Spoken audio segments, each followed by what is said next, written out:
السلام علیکم ورحمۃ اللہ وبرکاتہ۔ ناظرین، بیان سننے کے بعد ویڈیو کو ثواب کی نیت سے شیئر کرنا نہ بھولیں۔ جزاک اللہ۔ بیان سماعت فرمائیں۔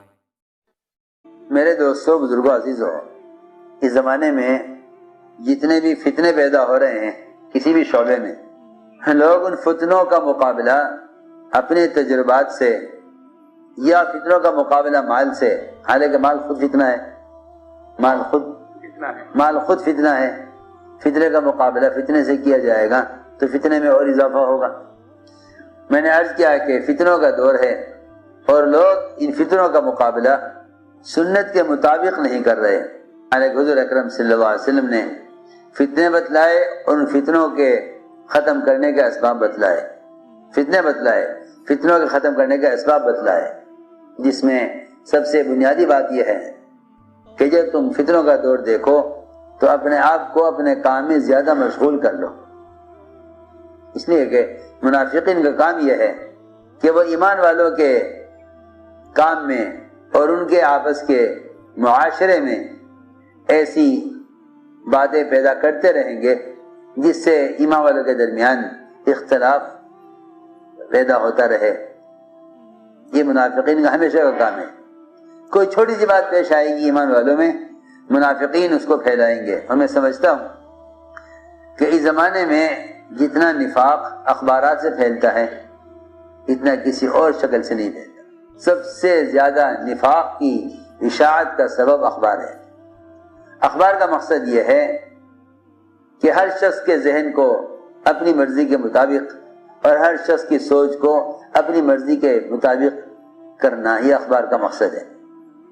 اس لیے ان کی خبروں کا اعتبار اس لیے نہیں ہوتا کہ ہر ایک آدمی اس اعتبار سے لکھتا ہے کہ لوگ میرے اعتبار سے سوچیں۔ میں بہت اہم بات عرض کر رہا ہوں۔ فتنوں کا استحصال کرنے کے لیے، فتنوں کو جڑوں سے ختم کرنے کے لیے حضور اکرم صلی اللہ علیہ وسلم نے احادیث میں اس کے طریقے بتلائے ہیں۔ فرمایا کہ فتنوں کے دور میں 3 کام کر لو تو فتنوں سے محفوظ رہو گے۔ 3 کام کر لو۔ ایک کام تو یہ ہے کہ عمومیت میں رہو، کیونکہ فتنے خصوصیت میں ہیں، فتنے خصوصیت میں، عمومیت میں رہو۔ دوسرا کام یہ ہے کہ جماعت کے ساتھ چمٹے رہو، جماعت کو لازم پکڑ لو۔ اور تیسرا کام یہ فرمایا کہ مسجدوں کو لازم پکڑ لو۔ یہ 3 کام آپ نے فرمایا حدیث میں کہ فتنوں سے بچنے کے لیے 3 کام کر لو، جماعت کو لازم پکڑ لو اور عمومیت کو لازم پکڑ لو اور مسجدوں کو لازم پکڑ لو۔ فتنوں کو ختم کرنے کے لیے جب فتنوں کے دور میں، سنو توجہ سے بات، جب فتنوں کے دور میں ایک دوسرے کو دین کی طرف، اعمال کی طرف اور اللہ کے فرائض کے ادا کرنے کی طرف ایک دوسرے کو بلائے گا تو فتنے ختم ہو جائیں گے۔ اور جب فتنوں کے زمانے میں ایک دوسرے کو اپنی مدد کے لیے پکارے گا تو فتنے بڑھ جائیں گے۔ اس زمانے میں لوگ فتنوں کا مقابلہ اس طرح کرتے ہیں کہ جس طرح سے فتنہ آتا ہے یہ اس فتنے سے بچنے کے لیے دوسروں کو اپنی مدد کے لیے پکارتے ہیں۔ میں بہت ضروری بات عرض کر رہا۔ اس زمانے میں مزاج یہ ہے لوگوں کا کہ فتنہ پیش آ جائے تو وہ اس فتنے کو ختم کرنے کے لیے ہر ایک دوسرے کو پکارتا ہے اپنی مدد کے لیے۔ میری بات یاد رکھو، جب پکارا جائے اپنی مدد کے لیے تو اس سے فرقے بنیں گے، اور جب پکارا جائے گا اللہ کے دین کی مدد کے لیے تو اس سے امت مجتمع ہو جائے گی۔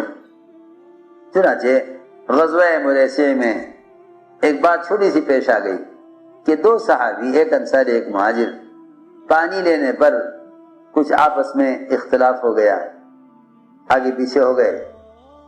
وہ لائن توڑ کر آگے آ گیا، بھائی پیچھے ہٹو، وہ آگے بڑھ گیا، اس نے اس کے ہاتھ مار دیا، اس پر آپس میں اختلاف ہوا، فوراً ہی بھی بچاؤ کرا دیا گیا، بات ختم ہو گئی۔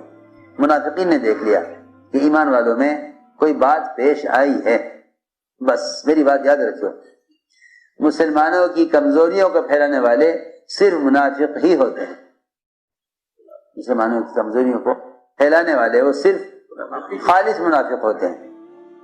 اور لوگ یہ کہتے ہیں کہ ہم تو اصلاح کے لیے کر رہے ہیں، کہ نہیں، اصلاح کا کوئی عمل نفاق کے مشابہ نہیں ہوتا. اصلاح کا کوئی عمل ما یکون اشبہ بالنفاق ممکن ہی نہیں ہے. لوگوں کو دھوکہ ہے کہ وہ کہتے ہیں کہ ہم اصلاح کے لیے کر رہے ہیں، نہیں.